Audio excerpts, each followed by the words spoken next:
Hey, it's David. Just wrapped up taking 1,500 people through 3 days of my transformational frameworks, the best of the best, and I didn't want you to miss out. So I put them all together into this episode. You're going to absolutely love it. Check it out. What is it that you want? Now, during my event, I take attendees through what I call your perfect day visualization. If you could, despite time and despite space and despite any limitations, just snap your fingers and create a reality, a life, a business, relationships, a health that you would want, what do you want? I grew up in a family where I was kind of told what I wanted. I don't know if you can relate to this, but it was like I would say, I want this, and my mom or my dad would go, you don't want that, you want this instead. Like the decisions for what I desired were made for me, and I find that this is very, very common with a lot of people. The years ago when I first started coaching, I was coaching a professional Major League Baseball player. He had been in the league for 11 years, extraordinary success that's really almost unheard of. And he was moving into his final year. And so I was helping him transition out of his lifestyle and career and identity as a Major League Baseball player into whatever was going to come next. And I said, hey, Jamie, what is it that you want? And he paused for a moment. He thought for a moment. And then he started getting emotional. And then he started crying. I mean, this was a man in his late 30s who was in tears simply because I asked him a question, which is, what do you want? And he said, you know what, I realized like I've built up this identity where kind of baseball was an obligation. And when you ask me what I want, I don't know what it is that I want. And that makes me feel so broken. He's not broken. I was not broken. You're not broken.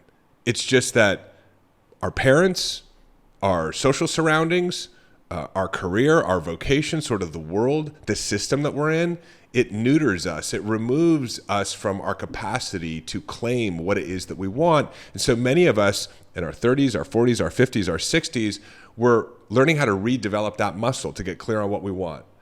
But one of the beautiful things is that life will give you the clues to what you want because you're very clear on what you don't want. If what you don't want is financial insecurity, then what you want is financial abundance.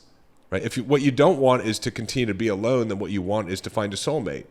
If what you don't want is the aches and pains and the chronic inflammation or the autoimmune disease, then what you want is a healthy and vibrant body. If you've been feeling disconnected and lonely and wanting to have a spiritual connection, right? That feeling of loneliness is what drives you towards a relationship with the higher power of your own understanding. So don't lament if you don't know what you want, because I'm pretty sure you know what you don't want. And whatever the opposite of that is what you desire. So it was Christmas a couple of years ago, and I ran an online challenge, a big marketing challenge. And man, I put my blood, my sweat, my tears into running this online challenge. I hired a consultant, worked with a friend of mine, applied the best scientific marketing principles, completely redid the webinar, all of the email sequences, all the landing pages. And it wasn't just me, I worked with my team on it. And the year before, we sold around 100 units of the product that we were offering, one of my courses during the challenge. And so this year my goal was 250. I'm like, guys, we're going to crush it. Like everything I know about marketing, this is now in alignment with best practices. This was right before the Christmas holiday a couple of years ago. We ran this free 5-day challenge. And on the 4th day and the 5th day, we opened up the opportunity to enroll in this program. Again, remember, my goal is 250. It was like a $2,000 program. 250 people coming into the program year before. And for the previous few years, we did around 100. So on day 4, we open what's called the cart. People can start enrolling in the program. Day 5, we wrap up the challenge. And usually by day 5, I know how my numbers are. And then there's another 48 hours after we close out this challenge where people can continue to enroll in the program, right? It was Monday through Friday, and then boom, Sunday, it's over. So by the end of day Friday, I expected to have around, 150 people in the program, and we'd close it out at 250 or more by the end of the weekend. At the end of Friday, there were 18 people who had enrolled in the program. And this was devastating for me. Like I had no explanation for it. I did everything I knew how. I did everything by the book. I've learned to become a very good marketer. It made absolutely no sense to me. In fact, it was literally starting to crack my ego because I was really looking for what did I do wrong? What could I have done better? Which, by the way, is a very core pattern of mine. Like I'm not doing enough. There's something wrong with me. What could I do better? So by Sunday, when the cart closed, we had about 30 people enrolled in the program. Now get this. In previous years, I had 100 people enrolled in the program. I'm shooting for 250. I've only got 30. And it's really messing with my mind right before the Christmas holiday. So I go downstairs and I'm about to share with my wife kind of the numbers and where we're at. And I go into the living room and it's Christmas time. And this was the second year with my newborn, my toddler. And so it was really cool. Like, we had sort of those like choo-choo train and Christmas setups, manger scenes around the Christmas tree, real presents, decorative presents. There's Christmas carols on. My wife and my mother-in-law are like, finalizing, wrapping some presents for some relatives that are coming in. And I come down and I'm sitting in the living room and all I can think about is what the hell did I do wrong with this challenge? So there's like two realities that are taking place for me right now. One is this reality of Christmas and, holiday cheer and the fact that I've had this beautiful new addition to my family and my son and my mother-in-law and my wife have done such an amazing job of like setting up the living room when we have family and guests coming in town. And the other is I cannot believe that this marketing campaign failed so miserably. And so I realized in that moment, I had this question. I was like, well, what if I had, and I came up with an arbitrary number, $10 million in the bank. Like, let's just say enough money where I don't have to worry about anything, right? If I had $10 million in the bank, how would $10 million David be reacting to this experience of running this online marketing campaign and it not going the way that I would expect it to go and being here in the living room at Christmas with all this going on? And I was like, well, $10 million Dave, meaning a Dave who wasn't worried about not having yet achieved the success that he wanted, a David who felt financially secure, a David who knew that no matter what happened, he was going to achieve the bigger vision and the outcomes that he had in his life. What he would be doing right now is telling his wife and his mother-in-law what an amazing job they did with all the Christmas decorations. What he would be doing right now is playing choo-choo train with his son. What he would be doing right now is singing Christmas carols with his family. So I realized the future version of myself would be doing something completely different than the version of myself that I was being right there, right then in that moment. And I realized, it dawned on me that the way to actually become $10 million David is not to figure out what I did wrong with this online marketing challenge and figure out how to fix it. It's to start being $10 million David now. And that if I can start being $10 million David now, 100% I am destined to produce the goals and the vision that I have. And this just makes sense. When I was in my drug and alcohol and sex addiction recovery, when I was acting like an addict and an alcoholic, the result that I got was addiction and alcoholism.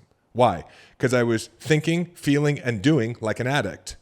And if I wanted to gain recovery, if I wanted to be someone who recovered in my life and was not addicted to drugs and alcohol and pornography and all this stuff, I needed to start acting like a sober person.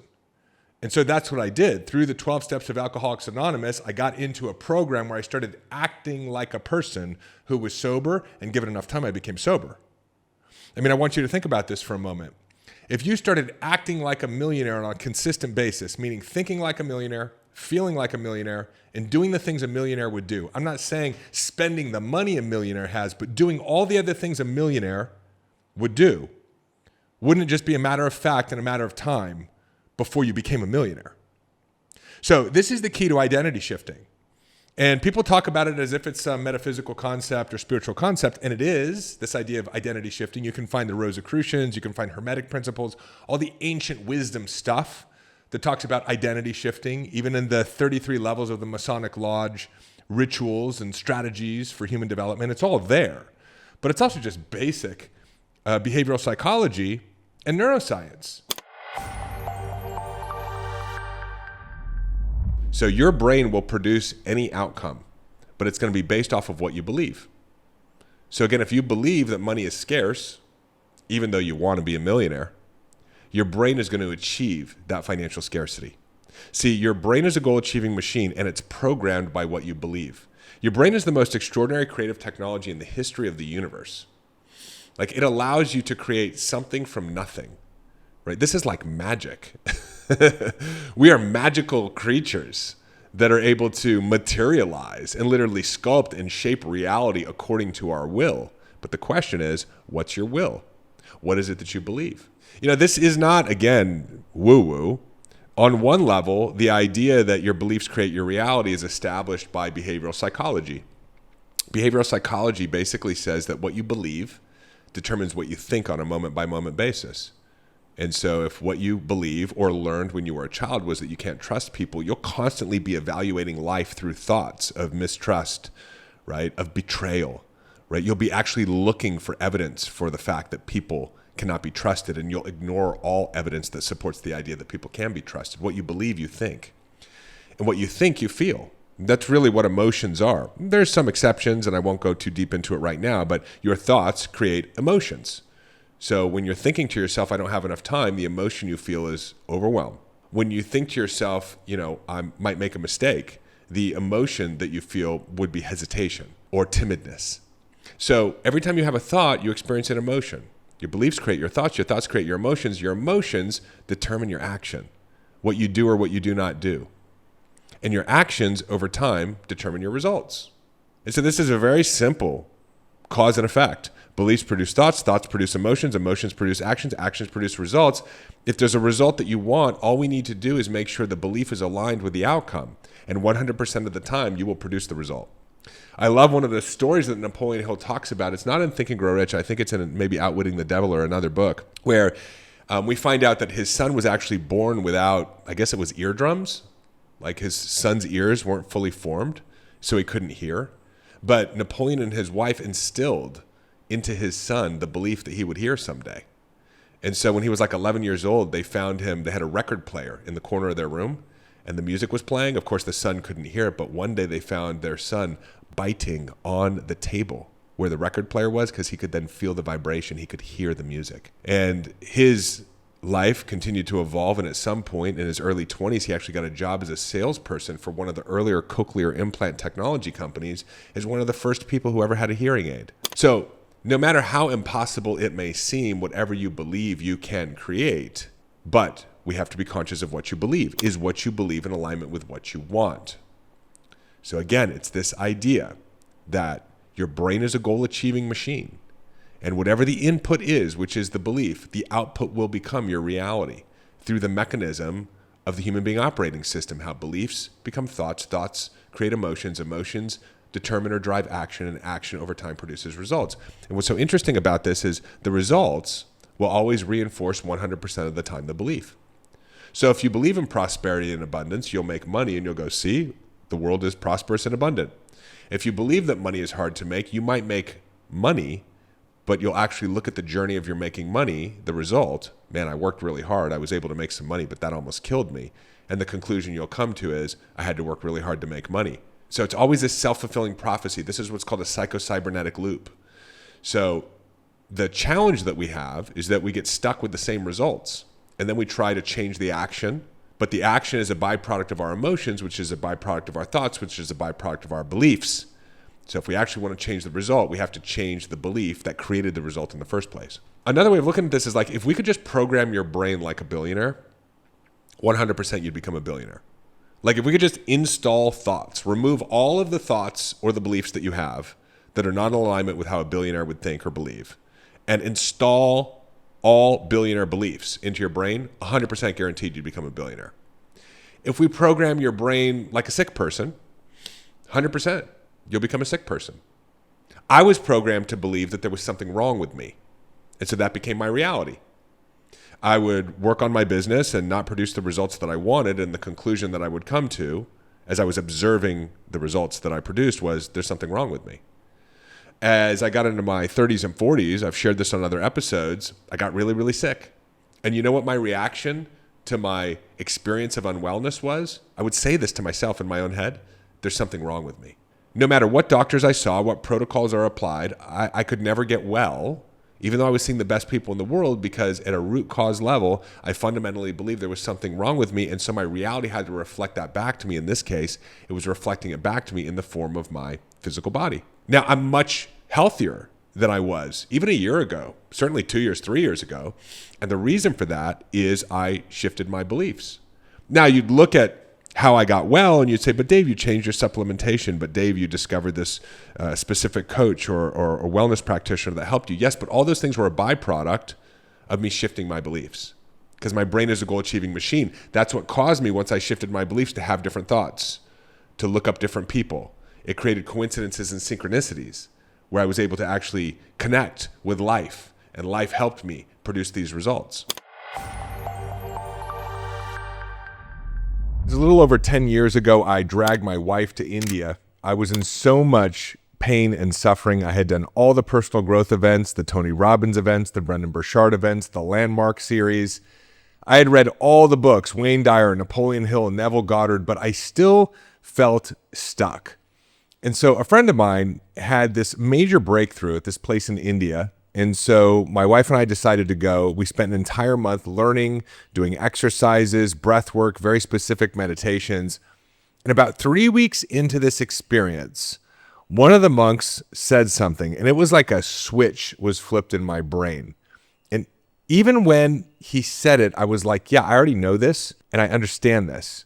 But because all the work that I had done up until that point, because of the setup of this ashram experience, he said it and I heard it totally differently. And this is what he said. He said, David, all suffering is a result of your own thinking. And I was like, yeah, that makes sense. I know that my limiting beliefs, my traumas, my stories, they are what are creating my stress, my anxiety, my overwhelm. I know that. But he said it again. And this time I noticed one small 3-letter word that changed the game for me. He said, David, all suffering is a result of your own thinking. All. Not some, but all. And I thought about it for a moment. I was like, wait a minute. If all suffering is a result of my own thinking, that means that no suffering is a result of anything else. Like, I figured a lot of my suffering was from my own thinking, but some suffering was from, say, my wife arguing with me, or my employees not doing something, or the amount of money I had in my bank account, a marketing campaign not going well. But he said all suffering was a result of my own thinking. And so I looked at that and I was like, oh my God, he's right. It's not your health that is a problem, even though you may be experiencing some pain or a chronic health condition. It's the thought that your health won't ever get better. It is not the amount of money that is causing you suffering, no matter how much money you do or do not have in your bank account. It is the belief that you don't have enough or that you'll never have enough. It's not that my wife said something that I don't like that was causing my suffering. It seems like it. Well, if she just hadn't said that, I wouldn't be in suffering. It's actually the belief that she shouldn't have said it that is making me upset. Right? I want you guys to check in with me on this for a second. All suffering is a result of our own thinking. And so I took this distinction with me and did my best to really take full radical responsibility of my life and my emotions. Even when I couldn't see it, I had this distinction in my back pocket. Hold on a minute. What's really causing me to be upset right now is me. It's not the thing out there. It's the meaning that I'm giving that thing out there. That anytime I'm feeling a certain way, it's not because of the thing I think is causing me stress or anger or worry. It's my thinking. You tracking with me? If you look at all of your suffering, the stress, the anxiety, the overwhelm, the anger, the not feeling like you're good enough, the depression, the anxiety, all of your suffering is a resistance to what is in the present moment. All of your suffering is a resistance to whatever is happening in your life right now. It is a denial of your current situation. Now, we teach that there are 2 states of being, primal states of being and powerful states of being. And these map perfectly to the sympathetic nervous system and the parasympathetic nervous system. When you're entangled with a limiting belief, you move into a primal state. States that don't feel good, like stress, anxiety, doubt, fear, and anger. And this is a signal that the mind has created too much velocity. And you have to down-regulate in order to get back into a powerful state and to get back into non-resistance. And this is hands down the most powerful practice that I've ever used to transform my limiting beliefs. It's not a meditation where you go sit in the corner and you close your eyes. It's a living meditation in the sense that it is a practice that you can engage with at any moment in time throughout the day. And it works like this. Step 1 is notice when you've moved into a primal state, right? Just notice that you don't feel good. This is very easy. You don't have to do anything. Just notice, oh, I've moved into some form of stress, anxiety, overwhelm, or fear. That's step 1. Step 2, observe the thinking that's taking place in that moment. So just notice what you're thinking, right? I'm thinking that I'm not enough. I'm thinking this is never going to work out. I'm thinking that I'm going to do it wrong. That's step 2. Notice the thinking. Step 3, in that moment, acknowledge the fact that if that's what you're thinking and it doesn't feel good, it's not true. This is one of the biggest discoveries we made over the years after 10,000 coaching conversations with clients. 100% of the time they were thinking something that didn't feel good, it wasn't true. It was a limiting belief. So acknowledge that whatever it is that you're thinking, if it doesn't feel good, it's not true. And step 4 is simply say to yourself, that's not true. I know that if it doesn't feel good, whatever I'm telling myself is not true. It's not in alignment with the path that I'm on. It's not God's will for me. It's not true. And that's why it doesn't feel good. It's a thought that's creating dissonant energy in my nervous system, and my system is telling me that it's not true. It's not true that I'm not doing enough. It's not true that I need to be perfect or I'll make a mistake. It's not true that this situation that I don't like is never going to change. If it doesn't feel good, it's not true. Now, you don't even need to know what's true. What's true will become obvious to you if you're no longer affirming the limiting belief in your head. If you can just let go of it for a few hours, a few days, the what's true will actually show up. The solution will show up and the path will unfold. So that's step number 5. We got to slow down. Now, I also have some practical tools for when I'm working and I've noticed I've sped up. Whenever I've got a short break, I'll sit down and do 5 to 10 minutes of a really simple HRV breath, where I do a 5.5 second inhale through my nose, 5.5 second exhale through my nose. Down regulates my nervous system. Or I'll go catch a really hard workout. That'll rebalance my nervous system. Or I'll get a really hot sauna. Or even just go outside for a couple of minutes in the sunshine and walk and ground in the grass. The goal is to reset my nervous system so that I can get back into doing from a proper place of being, from a powerful state, and from a heart-centered place. And the reason why this matters is the mind will attempt to create velocity, and that creates an inefficiency in what you're actually trying to accomplish. Exercise the demons, right? This is the way that we become spiritually stronger. The inner demons are there to make you stronger, to help you build emotional, psychological, spiritual resilience.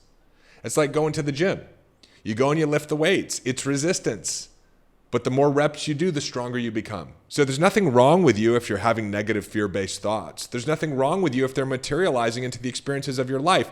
You can transform your reality by changing the way that you think. And the way that we do that is we get into the spiritual gym. That's what this external reality is doing for us right now. There's a beautiful quote in scripture. It's in Romans. Be not conformed to this world, but be transformed by the renewing of your mind. You don't have to stick with the fear-based reality that you've created. You can transform your own personal reality by changing the way that you think, building spiritual muscle. And man, I don't think there's any better game to play. I don't think there's any better game to play, and we now know how to play it. The crazy thing is, it's this thing called personal growth. Who would have ever thought that personal growth or mindset was actually the key to unlocking everything that you want in your life, to dissolving your problems, to stepping into your full potential, and as we do it individually, changing our lives, and as we do it collectively, transforming the world. I mean, the first personal development seminar I went to, I never thought, oh, this is the technology that's going to change the world. Guess what? It's not AI. It's not artificial intelligence. It's actual intelligence. And so this is the game that we're invited to play. Right? All the chaos you see out there, it's just reflective of the chaos we hold inside of ourselves. As we learn to manage ourselves more effectively, the chaos must organize into order. It must organize into order. And you have the opportunity to do that, not by trying to manipulate your external circumstances, but by managing your inner world. So man, I hope this episode has been helpful for you. I really enjoyed sharing it with you. If you've got questions or comments, you're following along on YouTube, drop them in the comment box. If you haven't yet, whether you're listening on audio or on the YouTube platform, subscribe. We love that. Thank you so much. That's like our free payment for me and my team. Thank you. And if you think someone needs to hear this episode, pay it forward and share it with them. So this is not a do-it-yourself project. This is something that we do together. And if you want to be a part of our community, jump on over to davidbear.com, subscribe to our newsletter. You're going to get immediately a 4-part video series that goes even deeper on the technology that's going to allow you to be unshakable and immovable in your life. And if you feel so inspired, go a little bit deeper with one of our flagship programs. So I love you so much. Thank you for being here with me today, and I will see you in the next episode.